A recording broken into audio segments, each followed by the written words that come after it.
কিছু কুচক্র মহল যারা দেশকে ধ্বংস করতে চায়, দেশের সম্পদ লুটপাট করতে চায়, সন্ত্রাস চাঁদাবাজি বিভিন্ন কায়দায় তারা এদেশের ভিতরে তারা বিভিন্ন ভাবে বিভিন্ন কায়দায় তারা লুটপাট করা শুরু করেছে। ঠিক কিনা ভাই বাবা?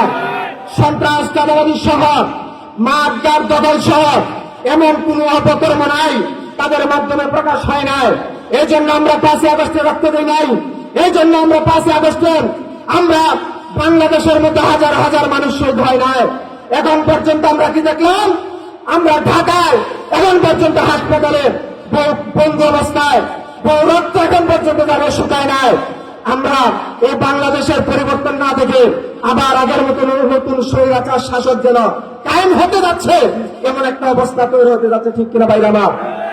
আমি আমার জনগণকে বলতে চাই, বাংলার তৌহিদি জনতাকে বলতে চাই, যেই রক্ত 1971 সালে আমরা দিয়েছিলাম, লক্ষ লক্ষ শহীদের রক্তের বিনিময়ে, হাজার হাজার মা বোনদের ইজ্জতের বিনিময়ে আমরা এদের স্বাধীন হবার পরে 53 বছর পর্যন্ত স্বাধীনতার স্বাদ পেলাম না। আবার রক্ত দেওয়ার লাগছে জীবনের বিনিময়ে আবার 5ই আগস্টে আমরা আবার নতুন এক বিপ্লব কায়েম হল গণঅভ্যুত্থানের মাধ্যমে। এই দ্বিতীয় গণঅভ্যুত্থান রক্ত জীবন শহীদ আমরা কি বৃথা যেতে দিতে পারি ভাই? যদি আমরা বৃথা না দেই তাহলে আমাদের কার্যক্রম সামনে চলবে কি চলবে না? আমাদের সজাগ থাকতে হবে, আমাদের প্রস্তুত থাকতে হবে।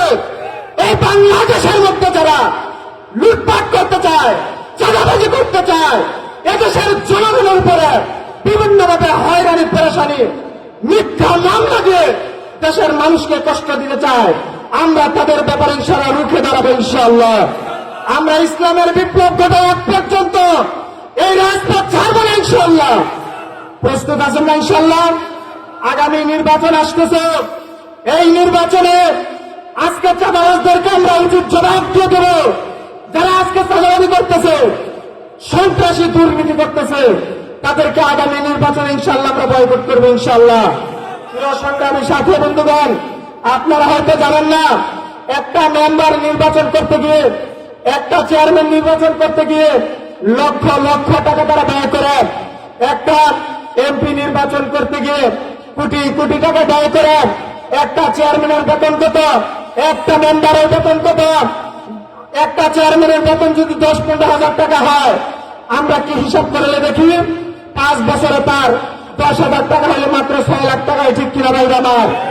এই চেয়ারম্যান 50-60 লক্ষ টাকা ব্যয় করে, 1 কোটি 2 কোটি টাকা ব্যয় করে কেন নির্বাচন করে? তারা নির্বাচনে শুরুতেই লাভ করে এদেশের মানুষের টাকা চুরি করার। ঠিক কিনা? আগামী নির্বাচনে, স্থায়ী নির্বাচনে হোক আর জাতীয় নির্বাচনে হোক, কোন চোরটাকে আমরা ভোট দেবো না। ইনশাআল্লাহ কোন চাঁদাবাজকে ভোট দেবো না। যারা টাকার মাধ্যমে ভোট কিনতে আসবে তাদেরকে আমরা বুঝবো তারা চুরি করার জন্য রেডি হয়ে গেছে। আমরা সচেতন থাকবো, আমরা প্রস্তুত থাকবো। আগামীর বাংলা হবে ইসলামের বাংলা, আবার আগামী বাংলা হবে এদেশের মুসলমানদের, এদেশের অধিকার রক্ষার বাংলা। ইনশাআল্লাহ প্রিয় সংগ্রামী সাথী বন্ধুগণ, আমি এই বলে আমার সংক্ষিপ্ত বক্তব্য শেষ করলাম। আসসালামু আলাইকুম ওয়া রাহমাতুল্লাহ।